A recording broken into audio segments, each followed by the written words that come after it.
Quick disclosure, I may earn a commission if you buy using the link in the description. Let's dive into Multiverse AI, a tool that promises a single cloud dashboard for multiple AI engines. Today, we'll explore what's on the sales page and how it can benefit your projects. You'll see features like switching between GPT, Gemini, Claude, and more.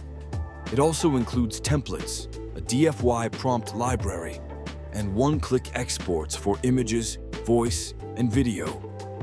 Imagine the time you'll save with all these tools in one place.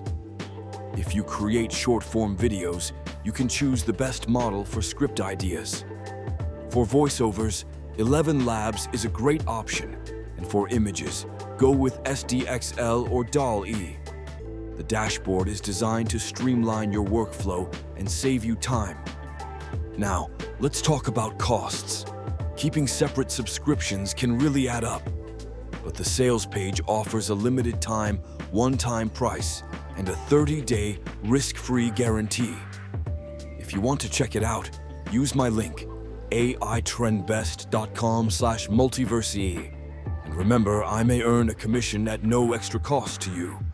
I recommend trying the 30-day guarantee to compare outputs across models.